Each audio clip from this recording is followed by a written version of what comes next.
my father grew up like a street guy, like nothing wrong with it. Didn't graduate high school, never went to college. I think he did eventually get out of high school, but Ford college University. never happened. That's old school. That's how it was. And then he worked for somebody in the car dealership and then had an opportunity to get a Ford dealer when it was dealer development back then, where Ford would put up money. You had to put like a, 100,000, let's say. Then. That was in 83. He found a way to come up with $100,000. Now think about it. In 1983, $100,000 was a lot. Yeah, well, I mean, it's still a lot now if you think about it. I know things are different, but I'm just saying, like, well, yeah, based off of you, a different story. Okay. But then it was.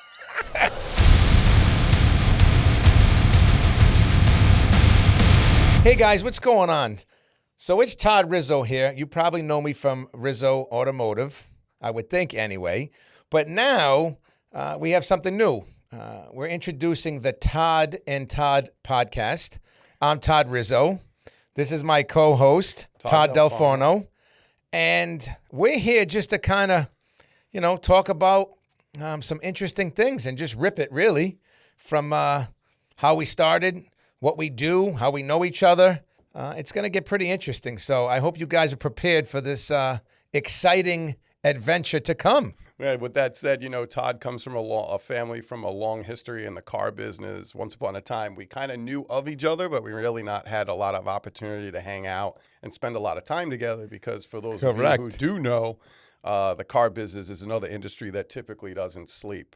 And I'll tell you. Neither does the title industry. Well, there's that. And here's that. I thought that it was title like car title. And then I find out, no, it's completely different. This is title insurance, correct? Yeah, it's even like another layer in the real estate industry where, people know what it is, but they don't often like to pay for it. It's something that is kind of redundancy. I really thought it was going to be my last landing as far as like a corporate career. But I knew all in all, making this move to Florida was important to my family. And fortunately, everything worked out as expected. My guys landed where they needed to land, and I'm where I needed to be. So, and that's perfect. And just so everybody knows, too, of course, we both grew up in Rhode Island. My family had car dealerships, Rizzo Ford. Todd and I ran into each other just from, how Rhode Island is. You run into people. The circle's pretty much the same. I pinged you because you had posted some stuff, and I knew I was coming here. Correct. And it was really funny because a lot of people don't know the real story. Yeah. Like, I've been talking about moving to Florida since I married my wife. It was just that she was a New York born and bred and New Yorker, New York family. Her father had a business in New York, and it was a tough tentacle to snap. But as time went on and our kids got older, Florida became more of the seasons that they appreciated. There's no snow in my family. Like, they don't like the cold at all. So, like, why do you want to spend 6 months in a place that your family wants to be inside? I completely agree with you. I completely agree with you. Plus, we were born and raised in Rhode Island, so yeah. And then you moved. That was your thing. Like I stayed in Rhode Island until 2018. At the end of 18 is when I moved. Wow, you really got out before the whole. Yeah, but prior to that, of course, Todd and I were born and raised there. We used to run into each other. Back in the day when we was on Federal Hill. We were kids. I know, and the stuff that we used to do then, which is completely different now. Let me just tell you. The state is not the same. Well, there's been some changes. There's a lot of changes, I know. And I got to be honest, I miss the old. But then after that, I guess just a little background on you. After Rhode Island, you moved to where then? Boston. Boston. I like to say I was a banker in Rhode Island and Boston. I moved out of Boston in like 2008. And then I went to New York. I always had an aspiration for the city. It was always, a fun place to go. Sure. Dynamic, and New York being New York. At the time, I had met the woman that is now my wife, so that was part of my allegiance to want to make. You met her in Boston? No, I met her in Vegas. Oh, Vegas. Yeah, okay. we were, our friends were in the boxing industry. Sure, had correct. us traveling around quite frequently, and yeah, he liked to travel. A lot of times, quite frequently. It would be the first one who raises their hand got the go. So if anybody knows me, I'm a little I'm pretty quick on the button. On raising the hand. I'm more go and but you're a great travel partner. You're a great all-around partner. So I get it. I get it. I so get anyway, it a lot. Long story short, that ran its course. When did you move to New York then from Boston? It was 2008. I really, again, almost on a blind. The market back then collapsed. There was really not much going on. I had some consulting jobs in technology, no doubt. I always was fascinated with technology, even though real estate was always a good backdrop. But before you knew it, I was here I was in New York for maybe about a year, and I got picked up by a friend of mine who was with Coldwell Banker and said, "Hey, got an opportunity to run a title company. And I was like, oh, that sounds great. I don't know anything about title. He goes, it's all right. You know people. And that was it. I was in title ever since. I went from running an agency in Manhattan, doing the 5 boroughs, and I like to say Westchester and Long Island. And then that ran its course, and I got an opportunity to run around with Stewart Title, which was a great opportunity. I got hired by the president at the time, Julie Curlin. And then, not to go too far down the rabbit hole, there was a situation that occurred, a merger and acquisition, and an opportunity came up to manage the state of New Jersey. So nice. I had done that for about 7 or 8 years, had a great team. Okay. Everybody started to mature. Yeah. Kind of like the title industry. It's a little, there's really not much you can do as far, everything's kind of super regulated. So it's more of a services, or I like to say a servant leadership type of role. Build those relationships. It's very relationship driven. So, after a while, like anything else, things run their course. There was some dynamics in the organization that I needed in order to be stimulated to keep growing as an individual. And I like to say they didn't believe in that vision. So here we are. And as you know, a quick snap of the turn, we started building a couple other things, and we're on our way. But that's kind of funny, though, when I talk about quick. We were leading back from, I saw you posting in Boca, and when things started to occur, my house literally sold in 3 days. So there wasn't really much time to get into things. It was more I know. Like, we got to go. So you had called me, or I had called you. I said, I'm going to move to Boca. And then, I think I started packing, and things were starting to happen. And then it was way too quick. I mean, listen, for me, I don't know, when we finally kind of rekindled, and you're like, I think I'm going to move. And I'm like, okay. And then like 4 days later, you're like, I'm here. I'm like, how's that even possible? Like, it doesn't even make sense. And I'm like, oh, you're lying. You're like, no, I'm not. And you take a picture from the beach. You're like, I'm here. I'm like, okay, this guy's really here. Like, it was really who funny. does that? The day that I actually did it was like, I moved on like a Thursday or a Friday, and I was back up and running by Monday. Yeah, and that was 3 vehicles. Yeah. Guys, 2 kids, I mean, a it was dog, amazing to me. A partridge, a pear tree. You know what? It doesn't surprise me with you. It really doesn't. And so, but for my little background for you guys too, just to know, of course, I have Rizzo Automotive now, but we had Rizzo Ford, our car dealerships. We had good Ford down here too. We had one in Rizzo Palm Beach, and then in 2006 is when we sold Rizzo Ford, and then in 2011 we got rid of Palm Beach. My dad had gotten sick, and so things like that. Made that decision what it was to sell. With that said, though, then I went and got into the car business. I mean, I was always in it. So then I when I moved here, I'm like, what am I going to do? I had some bars and restaurants in Rhode Island after we sold the dealership. How about this is really a funny fact is that our lives, while we knew one another, but we were so immersed in our worlds. Sure. When you were telling me that you owned a burger place.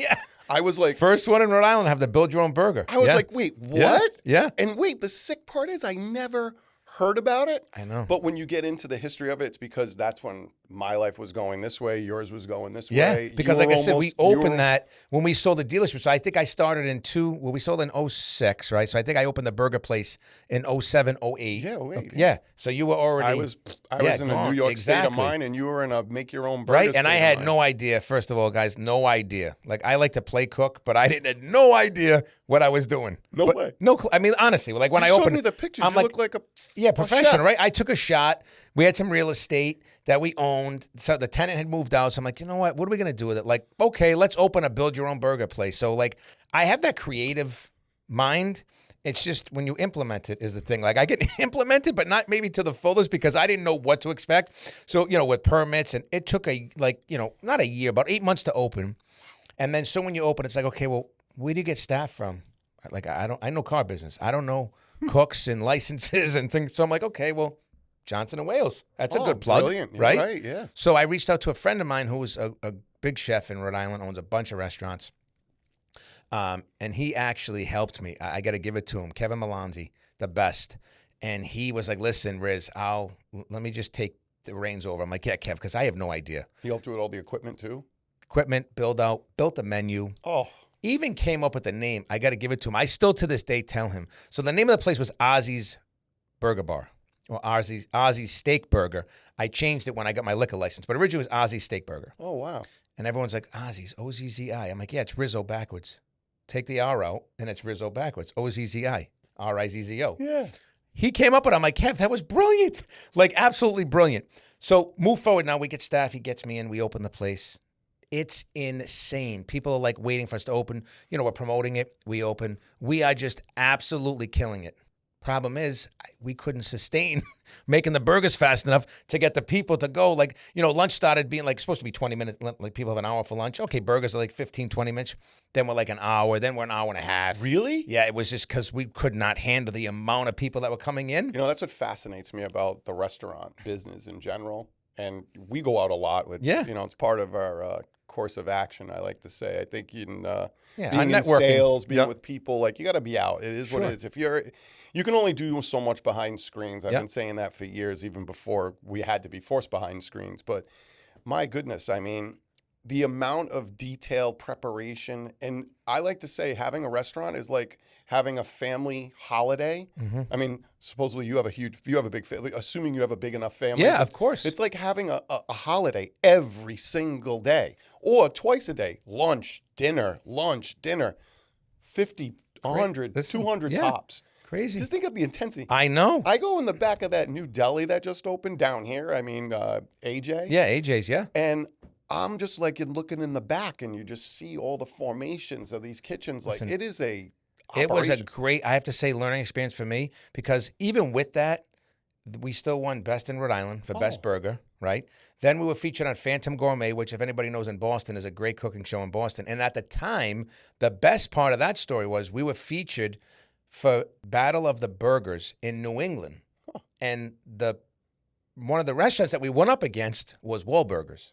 Come on. Yeah, but I didn't know. I mean, I knew everyone knows Mark Wahlberg in the family. Yeah. But I didn't know like what Wahlburgers was then. I am just cooking, trying to act like, and it's on. I actually have it on. It's on YouTube, like the video of me, a completely different trying to cook and people in the restaurant.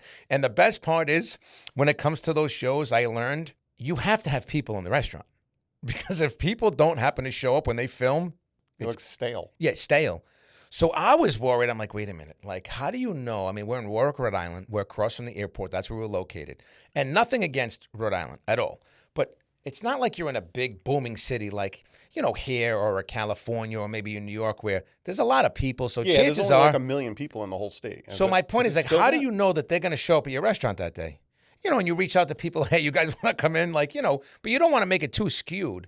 So I was so nervous. And thank God, listen, were we packed? Not at all. But we were good for camera, if that makes sense. Yeah, of course. So I was blessed for that. Well, you see these reality shows, not to segue to current times, but they're like so staged, there's nobody there. Exactly. And you know there's got to be somebody there. Correct. And I'm like, please don't make it. So now when I look back at the video, it's so funny. It's better. Because I look at it and I'm like, remember him? And I'm like, look at him. And then I look at, you know, just the people that were in there, and I was like, wow, thank God. But great experience for me, I have to say, to learn how to, you know, run your own business. I mean, yeah, so we had the family business. It was mine, but it wasn't mine. Like, you know, my dad started it. So for me to run my own. Is much different than food. Correct.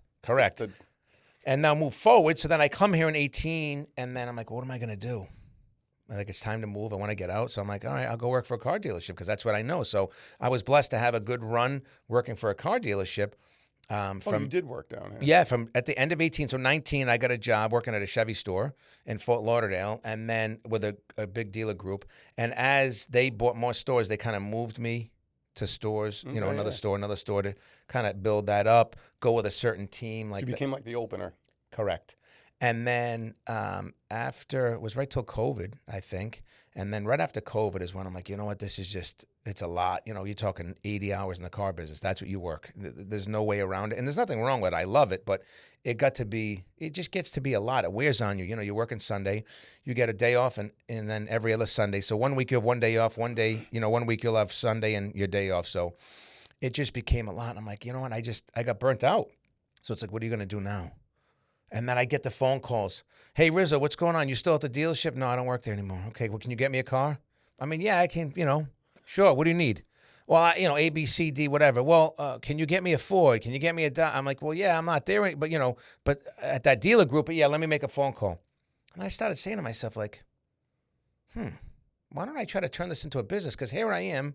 People are calling. I'm getting them set up with somebody else. And I'm like, well, maybe I'll try to, you know, capitalize on that myself. Yeah, it's like you're a hybrid representative for all things cars. Correct. And so I was like, you know what, let me just, you know, and I sat with a friend of mine, Mike Bacoli. I'll never forget it. We were having lunch, and I hadn't kind of like you, hadn't run into him in 10 years. Now, I was in Florida. Oh, really? Yeah, and he was living here. He's been here for 20 years. I moved here, and for the first 5 years, I didn't call, and people would get to me. It would get back to me like, oh, how come you don't call Bacoli? Like, why didn't you reached out to him? And I'm like, I don't know. Everybody's busy. Life's just no excuse. So finally, we rekindled, and he was like, we had lunch, and he said, why don't you turn that into a business? And gave me the idea, and then kind of structured it to where it should be, and then I kind of just ran with it from there. And now I run into you, and it's like, okay, now we got to take it to another level. So now I run into people, and it's like, okay, we just keep building it higher and higher, which is great, having that, my technical background my brain always wants to process and streamline everything, much like our friend here at the studio. And a lot of spending time with you, I see a lot of the time that you spend really, and we've talked about this in one of our other couple of conversations leading up to this show, but listening and following a process. Yeah. So there's a lot of redundancies, and I think that there's ways that we can streamline it, to your point, so that we can try to replicate what you're doing at certain stages. Yeah. Whereas the final experience could be your handoff, you're shaking, you're taking that picture, you're celebrating the landing, I like to call it. Yeah. But that personal touch. Yeah, but the behind the scenes, a lot of people don't realize how much you really do. But I can assure you from my lens. He does. Yeah, it's unfortunate. Saturday night when I'm at dinner and I'm on the phone, doesn't really go over well. Well, the best is when we're cranking down on our motorcycles and he decides to say I have to pull over because somebody needs a car. Or I'm trying to text while I'm riding, and I look at him in the rear view. He's looking at me like, what are you, like, we're on the highway. What are you doing? I know a lot of roads are straight down here in Florida. Everybody's like, oh, Florida is so bad to ride motorcycles on. I was like, nothing compares to New York City or Boston. Just want to let everybody know that. Between one ways turning back and being two ways, and one ways being the other directions and zigzags. And in New York, they actually try to drive to kill you. I could never. I don't know if I could ever ride a bike in New York. Everybody feels like they're more important than the next. I mean, you get some of that here too during certain seasons. I'm sure. But that jockeying though, like again, when you're on a bike, you see it differently. People are a little bit more aggressive when they have some doors around them and stuff. So we tend to spend a little more time paying attention to those bad decisions. I'm sure. So now you come here, just so I can understand this, and I've said it too. I'm like, okay, you had the job that transitioned, whatever. Time was up. They broke up with me. It's fine. It's okay. It was a nice relationship. It was a good run. Yeah, it was a good run. And then I'm like, okay, what's next? And then you kind of were very, I don't know, we're going to take some time. I'm going to do my stuff. Like, it was really no sense of urgency, which I'm like, this is great.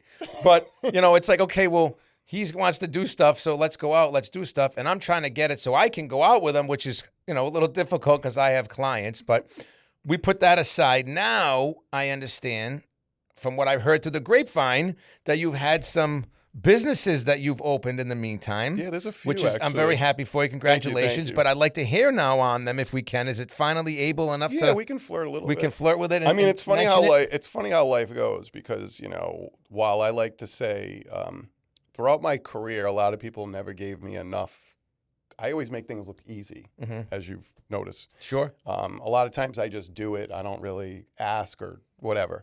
But you don't even mention it, first of all, okay? Forget ask. I try to ask you, and you're like, yeah, don't worry about it.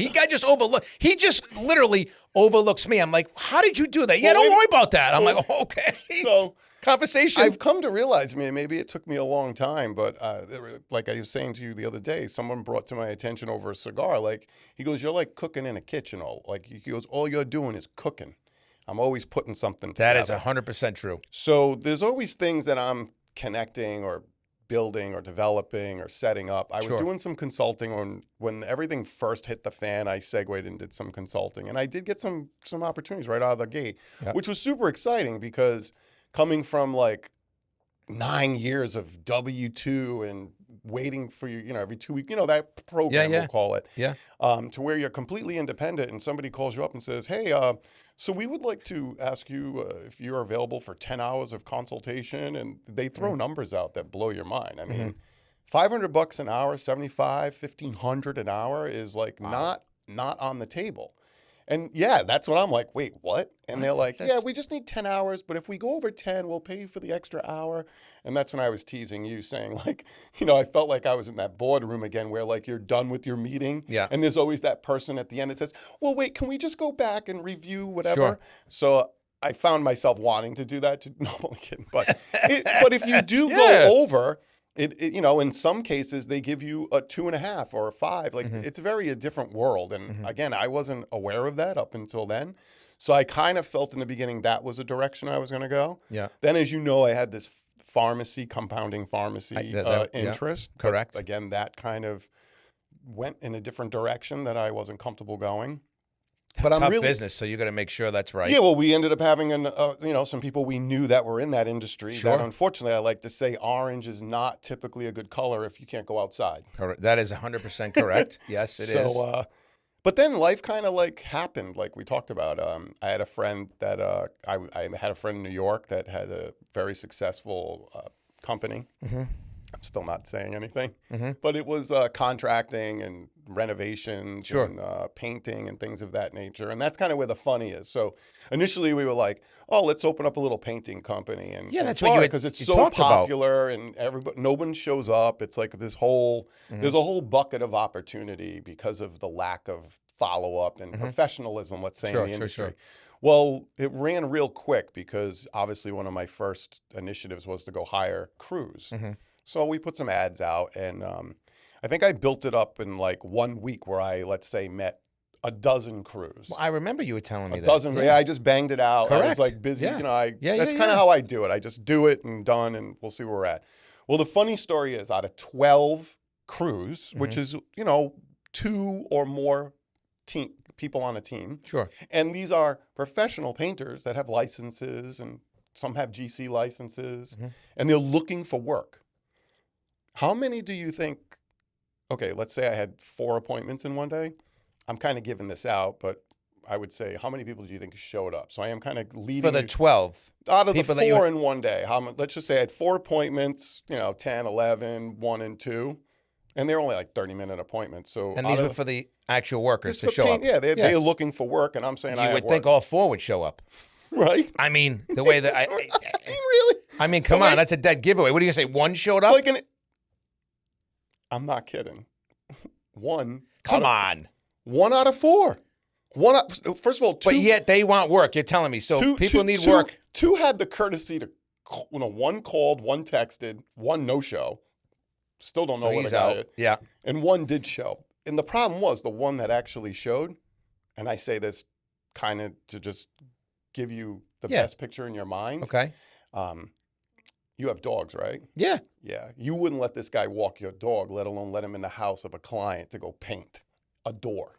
Yeah, forget it. So, and you know what I'm talking about. I do. You've had some instances where you are, where this is not like something I'm making up. How do you not have the decency to show up? Work is people need work, right? Well, you would assume, but I mean, like the world is not. It's crazy down here, though. It's nuts. I don't understand it. So anyway, we ended up moving on from that, and I could just say, in my previous life, I've always been pretty good with partnerships and making deals with people, so to speak. Yes, hence is this right here. We have a partnership right here. Right. Correct. We can get back to that too. Yeah. But anyway, so I partnered up with a construction company that's kind of a one-stop shop. There's nothing we can't do. And I guess I'm kind of more of like a point person in the P&L structure. But they've given me an opportunity to run with it, and we're pretty excited about it. We have a few projects that are. Yeah, I know. I've been hearing about some of the things from you when we're out. Well, I've that segued from like doing renovate. It depends on what the needs base are. Right now, we're in a different season, so I have like a couple of warehouses that are getting set up to start to replace their roofs, and then we have a complete reno on a 3-bed, 3-bath.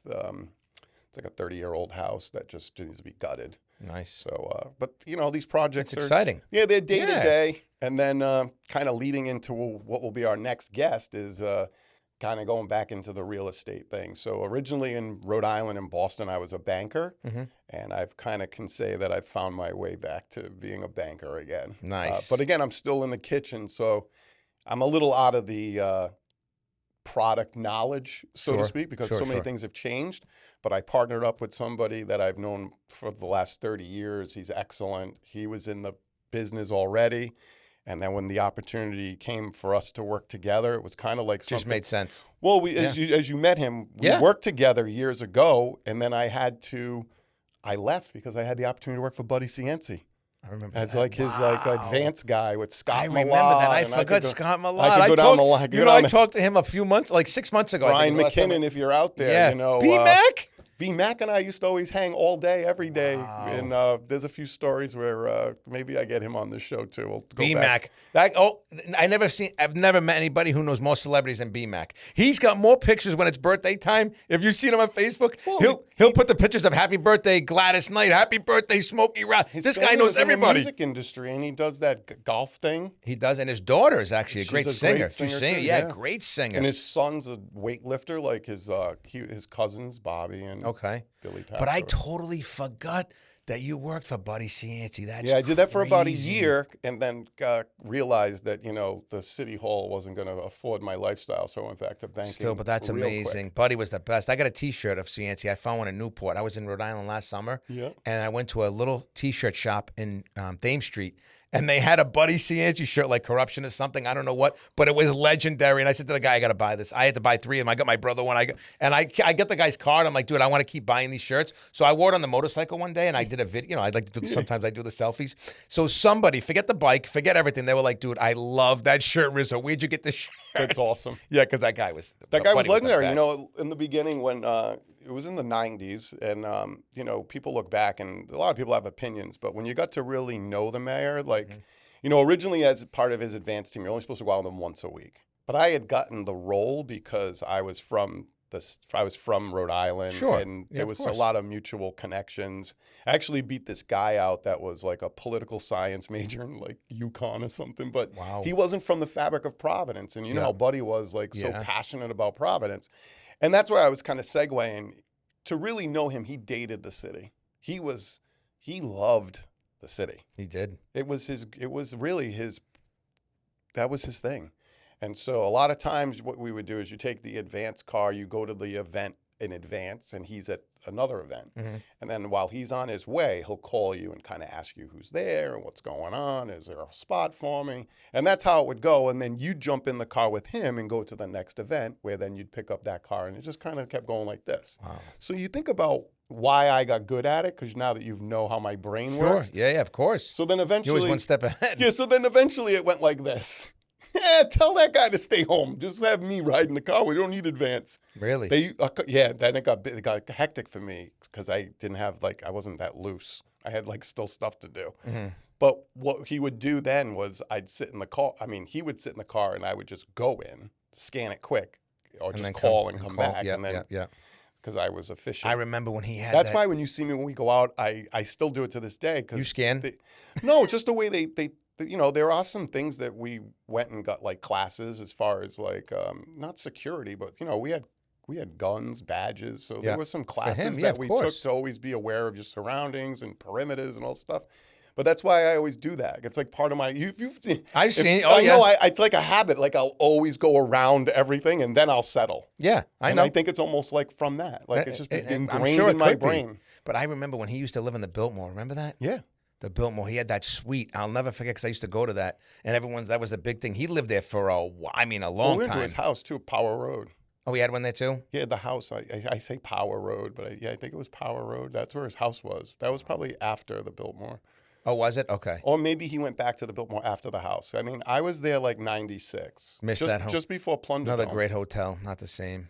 Crazy. Now it's called the Graduate or something. Yeah, the like Graduate. That. Yeah. They redid it. I've been there with my family a few times. It's okay. I just like the Biltmore the way the history was. Kids crispy in there and stuff. That was the best. Well, we've had a lot of New Year's memories there. Yeah, of course. Crazy. In fact, that was.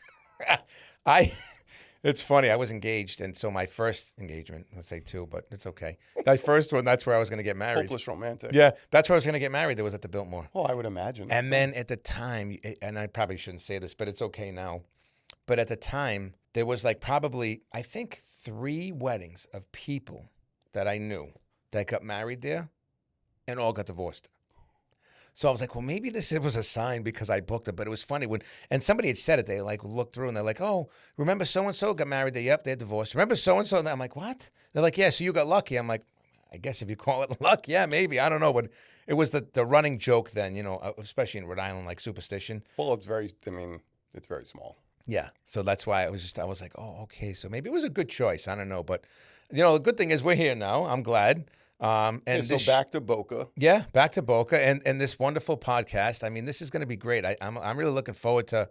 So we are going to bring on some cool guests. I say cool, I shouldn't say that, but we are going to bring on some guests. We're going to have some amazing stories about how people can maybe take some of the experiences others have had and implement it into their lives. Business tips to help, I guess, too. Business tips.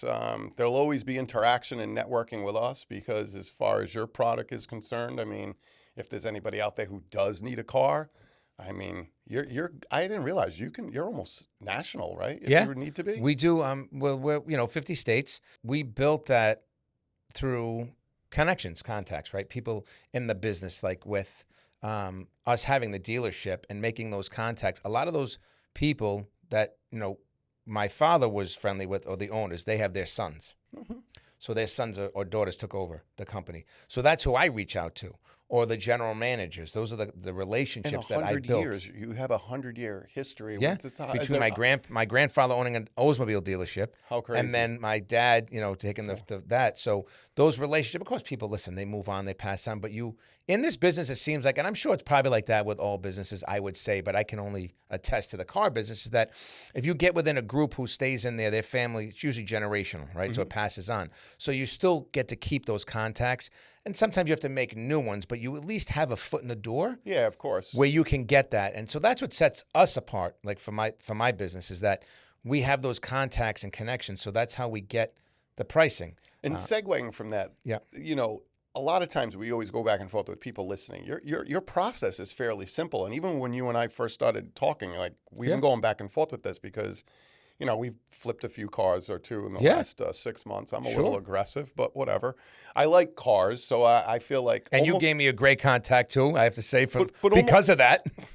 Well, you can mention them because maybe we'll have them on too. We should. We might actually do a live from there. So Champion Porsche, that would be great. I mean, and that's a funny thing, not to interrupt because I don't like to interrupt and take the spotlight. But you know a guy. Yeah, well, that's I know a guy. Your tagline is I know a guy. But it's funny. I've never had a Porsche contact. Really? I have to say, and to get to a Porsche contact, at least here, was very difficult.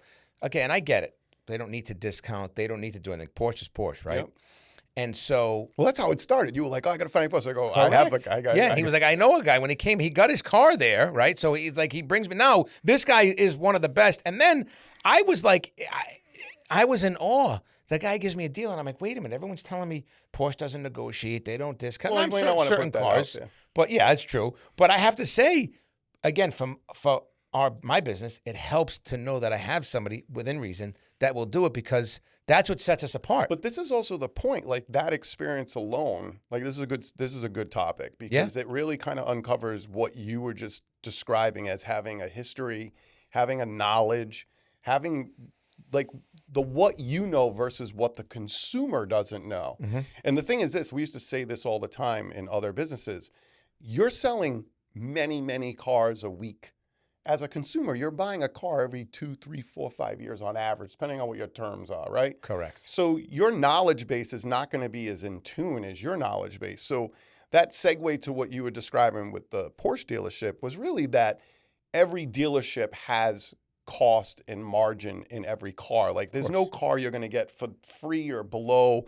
There has to be something in it for the dealership because they have to hire somebody to fill out the paperwork, to get the car ready. Yeah. And just think about that. It takes 3-4 hours max. Mm-hmm. I mean, minimum to get a car these days. We've heard some nightmare stories with people at dealerships all day. Yeah. 6-8 hours. Yeah, this is just we don't want to get into that. But we'll say that for another episode. We'll have that as when we get somebody on. Episode. Correct. But this point, and I'm just going to go to it, is that a lot of people do not understand how to work with Todd. And that is, he is on the better half of the buyer, using his experience, 100 years of buying experience, we'll call it, collectively, and having a relationship where now you do know a guy that can actually offset and get better pricing than the person if they were to do it themselves or even maybe through someone else. Sure. And that's where they don't understand, like, yes, you have a fee, and I like to just say it, but I won't say it on camera, but if his fee is X and he's going to save you Y, you're saving this much money and you deliver it. Correct. Which saves you the 4 or 5 hours of sitting in that dealership waiting for the sales guy to go back to the manager to tell you if you want another shitty coffee or if you want to sit in another car you can't afford. The time. Like, it's the biggest thing is the time. You're right. Crazy. I mean, listen, the money aspect is great, but I hear a lot from clients, the time. The time. The time is what makes Yeah, them money, still, right? I'm gonna say, but think you're about it, the still time makes them saving money. $2,000-$3,000. Oh, you could say it. That's fine, and you're right. But I'm amazed at the amount of clients that will say, "That's great. We want to save money. Everybody does." But it seems like lately, time is what's more important. Well, I also think that a lot of our lives are so jammed up. I mean, even with your family, with the little ones, it's not like years ago where like you listen, we talk about when we played sports, like you dropped us off at the rink. Like my parents weren't even allowed to go to the rink. Like you weren't allowed to watch. Yeah. And no, looking back on it, I can understand why. Sure. Coaches broke sticks, they shot pucks at you, they made you run into the boards. Yeah. Suicides head on to go to the puck. To puck, yeah. Yeah, You're do you know how right. many parents would have had a problem Right now, forget it. They wouldn't even be banned. Yeah. But I have to say, touch on that quick. I got to say, that made us who we are, though, today. I have to say, how we grew up, I think is far much better than the way society is now. I hate to say it like that, but I really do. We have a little bit more grit.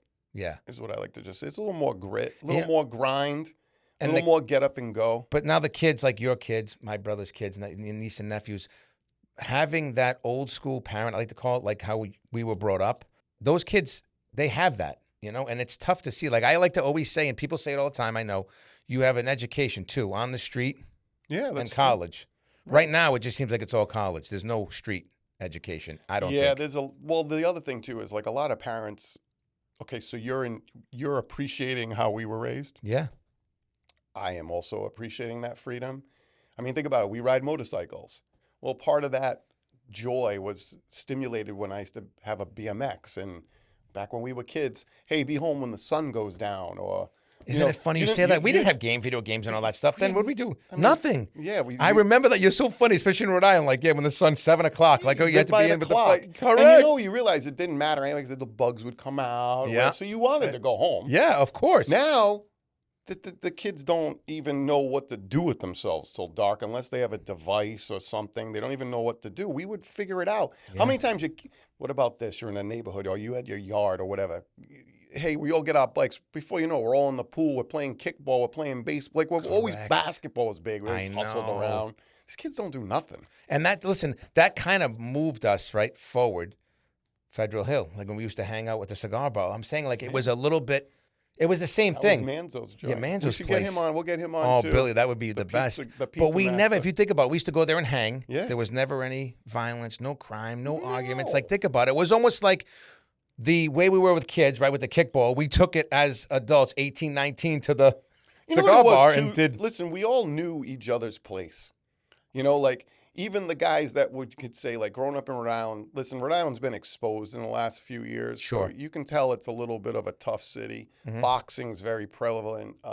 You know, there is this underworld, we'll call it. You know, I don't like to throw government names, but, you know, there is a genre. Mm-hmm. But it really is, like, people stayed their lane. Like, no, there wasn't conflict. The only time they got conflict is if you tried to get in their game. Yeah, of course. If you really think about it. Yeah, of course. All the bad that everybody wants to talk about, well, you were sticking your nose or you didn't do something you said you were going to do, so they corrected you on that. Yeah. Sometimes it got uglier and sometimes it just got ugly. Yeah. But I think having that experience allows you to just be a better person and know your surroundings. I agree. Know your place. Yeah, 1,000%. Kevin Hart said it in one of his things. Just stay your lane, man. This is my lane. I'm going to stay right here. You know? Yeah. And that's what you got to do. You do. It's just a shame. You hope that the generation now, like I hope in my nephew, like he's going to be 21 in July, that he stays in that lane, like you say. I see the biggest problem is that they need to identify their lane, but the problem is with social media, everybody's sharing everybody's lanes, and social media has manufactured you to have an opinion and for you to be celebrated for your opinion. Mm-hmm. So we grew up where kids were supposed to be seen and not heard. I remember my mother used to say that all the time. And that's a little demeaning, I get it, but in retrospect, where you have the polar opposite now, where kids want to be seen and do the most dumbest things, whether it's some dance routine or it's some stupid TikTok thing. So now kids are like 100% on the other side of the pole. Let's act as crazy and wild and out of place and out of turn as we can to try to get everybody's attention. Sure, because getting attention is going to get me likes, Yeah. and I want to get likes so I can go to school and be popular because I got 200 likes or whatever, 2,000 likes, whatever the hell they got. Yeah. So that's kind of where I think from us. Now we're getting into other stuff, but this is where society. Yeah, but this is what it's good. This is where society has kind of manufactured that, and it makes us all of an opinion, and we're not. Why do we have an opinion? You know what I mean? Like, just live your life. Do what makes you happy.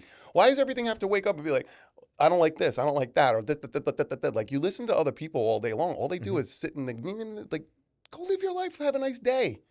And I often say this because in business, I say, listen, if you guys focus on the problem, you're going to be really good at talking about the problem.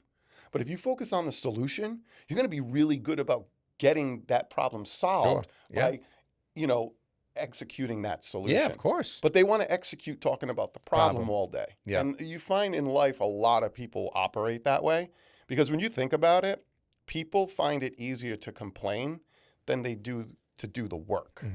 And that's what the difference is. Of course. I don't want to get too Listen, crazy. I grew up in phone book era, right? Like you did. Yeah, we both yellow, did. yellow okay? books. And I'll never Wait, forget. we used to get paid to deliver yellow books. Yeah. Remember that? And I remember when the yellow and white pages used to get delivered to Rizzo Ford. I'll never forget it. And my father used to come out and be like, okay, everybody gets a phone book. Pick a letter. Yes. No, he didn't. Yes, he did. He would give all the salespeople a phone book. So you want? I'm going to interrupt. And then you on this pick a one. letter and say, call those people. Now, you have A, you have B, you have C. Remember, you could call then? Hold on. Oh, everyone's number was listed, unless it said restricted or like something like that, not listed. So your dealership was on Mineral Spring Ave. Correct. Okay. My first banking job was on Mineral Spring Ave. Where?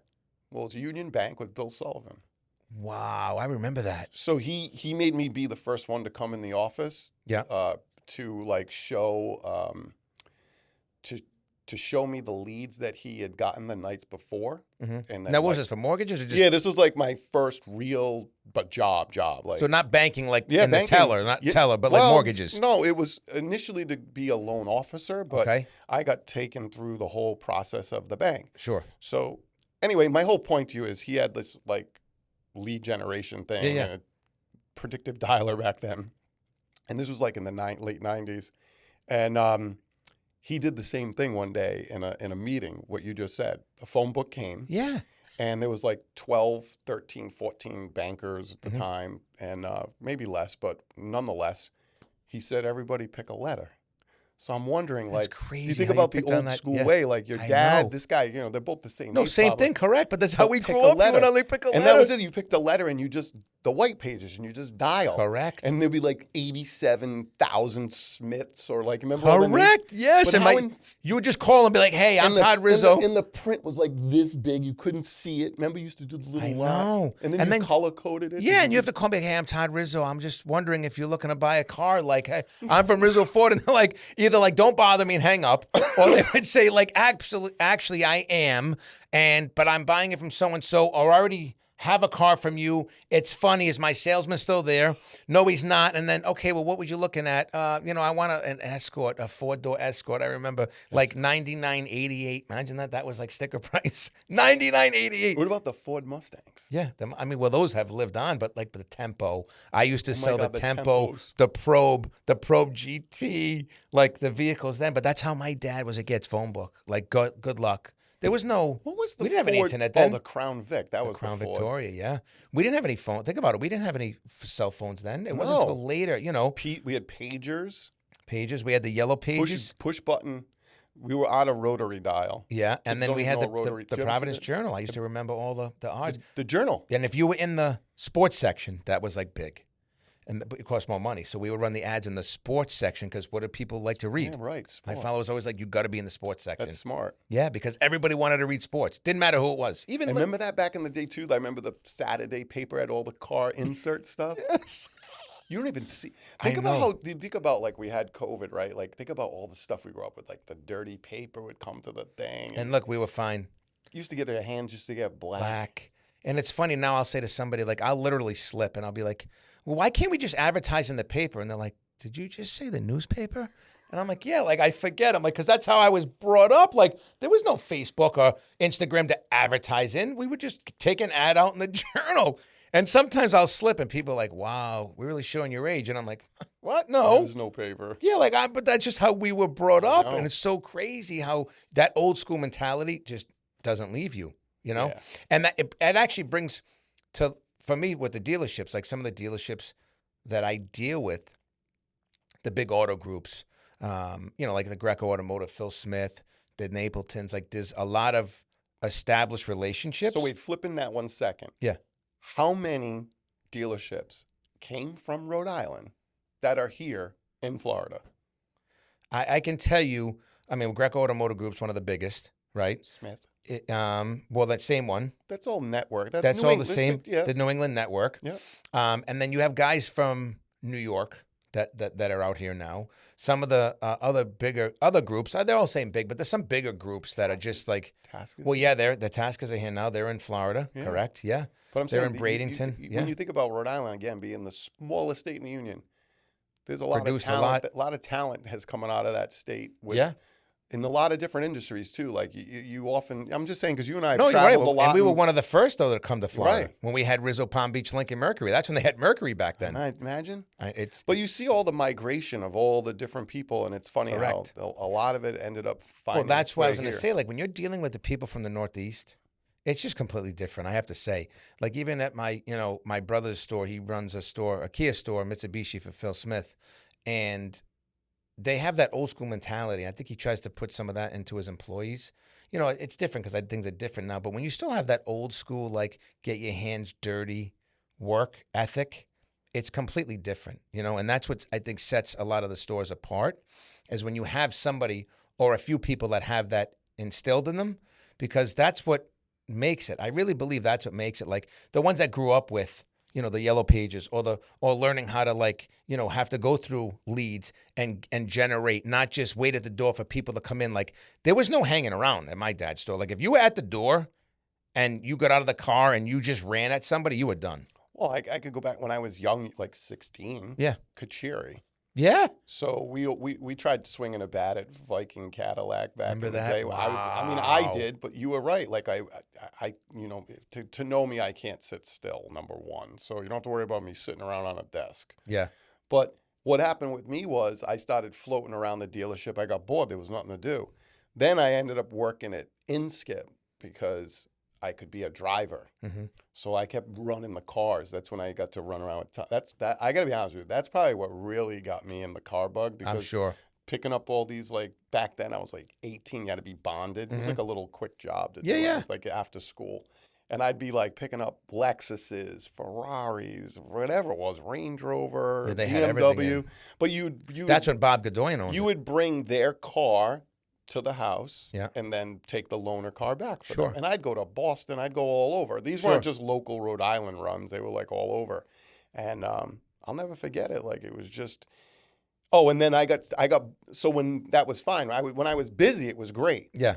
But then when it was dead, I was bored. So to your point, I started segueing to where the car recondition guys were because that's where I'd ultimately pick the cars up. So Yeah. I was like, oh, let me help you guys. Let me do this. Let me do that. Then I ended up doing that. I got sick of driving the cars. I'm sure. And then, I had a car cleaning business too. Back I remember in the that. day. That's right, too, for a That's little- how it started. Pick Yeah. up and drop off. Sure. Very short run. I ran right to banking, but it was a fun like summer run or something like that. But that's what it was then. You know, it really was. It was, and it was definitely, everybody was like, I remember, never forget too. It's so funny, like how you get raised. Oh, you had the dealership, so you could get any car you wanted. What are you talking about? 16. Do you remember your first car? You must have had a Mustang. Yeah, I had a 1983 Saab, twin turbo. Remember the Saabs? Yeah. With a $183 on it. That's what my. that's right. You told me this stuff. Yeah, I thought that's you had. what- I thought you had No, a five. that's what my father's like. Yeah, congratulations, you got your license. There's your car, and I'm like, Yeah, Huh? that's. what? He goes, it's an 83 Saab. What's wrong with it? you would The think- air conditioning runs, the power windows go up and down, and the seat works. Good luck. You're like, Dad, I got Rizzo Ford. Can That's get- what I can said. get I'm a like thinking, and Saline? he's like, yeah, you're thinking the wrong way. Because my father grew up like a street guy, like nothing wrong with it. Didn't graduate high school. No, never went to college. I think he did eventually get out of high school, but Ford college never University. happened. Correct. And that's old school. That's how it was. And then he worked for somebody in the car dealership, and he just made his move, kept, Yeah, that's how it position, was. moved up, and then had an opportunity to get a Ford dealer when it was dealer development back then, where Ford would put up money.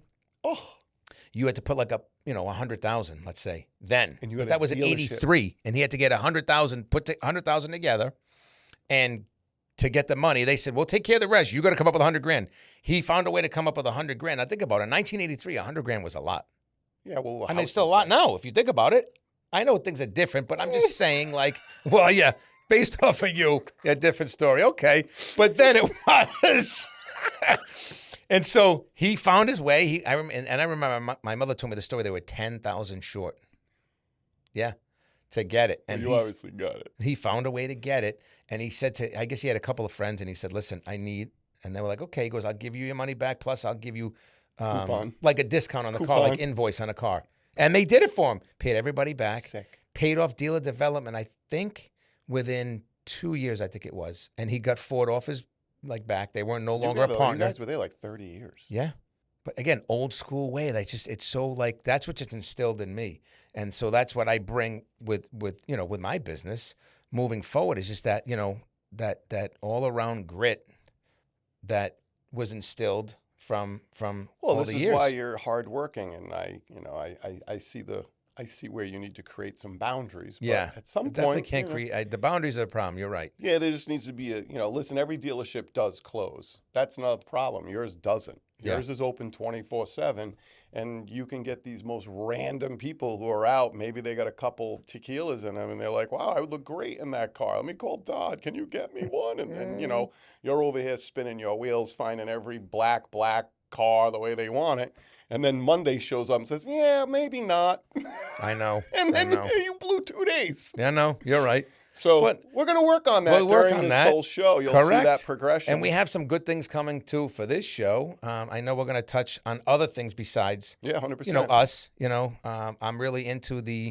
I'm interested in the segments of the watches. Yeah, we're going to do a segment where I said, "Is it fake?" Yeah, because we're going to is it fake? What's fake for watches maybe and other things? bags and other Bags. stuff, Yeah, yeah. That interesting because you do see that. Well, there's a lot of it down here, and more than I used to see even when I was in New York. But you just see a lot of it. There's just a lot of it, and it's fun. So we have a couple of stores that we work with, and a couple of aficionados in the space that will kind of teach everybody what to look for and what the differences are. Sure. As I shared with you during COVID, things got really intense overseas where now they're calling them clones and all this other stuff. And they're not wrong. I met with a manufacturer last week, I was telling you, who actually makes the springs, who's kind of segueing into the same, like the springs used to be made in Swiss. Now they're not. His plant is in Thailand. And he pumps out all little watch springs for all these watches that we wear. Really? And he says it doesn't matter from where he goes, "I don't care if it goes in the real one or the fake one. It's the same spring." Imagine that. Wow. So anyway. That's crazy. And then we're going to talk also too, I know you're very into cigars. Yeah, well, Which, I shouldn't say I am. My dad was really into it, but I noticed you're really into it. His dad had like 7 humidors that were like prized possessions with inlaid wood and everything. He's like, "What do I do with them?" Like, He's like, you revitalize them, clean them up, and keep them. One of them has like gold inlay in it. You said he got that from like. Who knows? I mean, but that's something that we're gonna also introduce into the show, which I think is going to be great. Well, we got to bring our guests. Like I said, you're going to bring in some education from your side of the fence. Yeah, and, we got bring in some heavy hitters on the car dealership. Yeah, side. I'm definitely we're looking to promote or show some owners, maybe general managers. Yeah, the idea idea of this show is not going to be me and Todd just bullshitting about our past. We're going to use this as a springboard to invite some really exciting guests with something to share, an experience, a success story, or just like the real. I want inside track to buy a car. Correct, that too. We'll get some. It'll be definitely informative. We're going to bring in our banker friend, and I could say my business partner, Craig Good, will be on our next show. I'm looking forward to that. That's going to be interesting. Learn about him. I mean, I've met him. I've talked on the phone with him, but to learn too his story and how he started. He's going to talk about funny how we're going to. This is all happening, but. He's going to share a little bit of his resilience story, which we call choosing resilience. I feel that that's a mindset. And over the last couple months, I shouldn't say a couple months, maybe 4 or 5, 6 months, him and I we've always been friends, but life has kind of actually rejoined us once again. And it's his resilience, and I've seen his journey to where he is now. And it's a very short period. It's only like a couple months from where he was to where he is now today, and how it brought us together. And that business that you formed, which we're going to talk about on that episode. 100%. I'm saving it for him to. Yeah, I'm kind of compartmentalizing it, but I'm saving it for Craig to be able to be a part of that. We'll announce it together on that episode. But we're very excited. In fact, I could just say this. We got an approval in less than like 4 hours with one of our investors, which was unheard of. They usually take 48. There's a few review steps. And as I told you about the other thing I submitted, I got that response back. I got it same day. So that's pretty exciting too. And again, we'll kind of bring out some of these which I'm looking forward to that. I can't wait to touch on that, because listen, it's nice for me to learn about other fields as well. Like you 100%. Try to always get out there and learn about other fields, and not because you think it could help my field, because that's not what it's about, but it's about learning and just educating yourself, I guess. And that's the whole point, I think, of this show, besides you and I, just having our moment to talk, but also to educate, to show maybe the consumer, to help. It really started with, like, we didn't even get into how the show started, but real quick is that, Todd's always promoting he knows a guy. And he does know a guy, because he's the guy to help get you the keys of what you're looking for. Sure. And in a sense, on my side of the business, I know a guy to help you in the 2 businesses that I'm kind of running simultaneously. And so that's kind of where this whole kind of thing came about, because this is a great platform to share who those guys are outside of us. Correct. That have some type of inside track in their industry that they can pay forward to you, or share a story to help you become better at what you're trying to do. And, correct. It's all about learning. It just made sense, not to mention we're both named Todd. So the Todd and Todd just we were joking about it. This has been the long and the waiting, but there's been a few times we've been out publicly, like, thinking we're going to do promotion reels. Yeah. And people just respond like, Todd squared, Todd and Todd. Like, yeah. And it just because originally I thought about the 2 guys from Providence, right? Because we were both kind of that. There was a thing.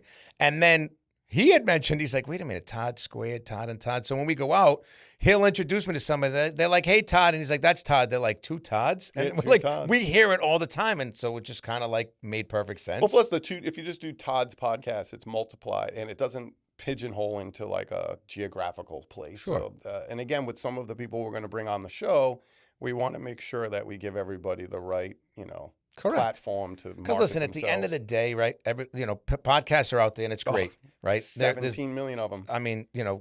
A lot, as you said, correct. For us, it's more about, listen, we just want to kind of introduce ourselves, talk about us, which is fun. We have that banter, like, we'll get better as this goes flow. on.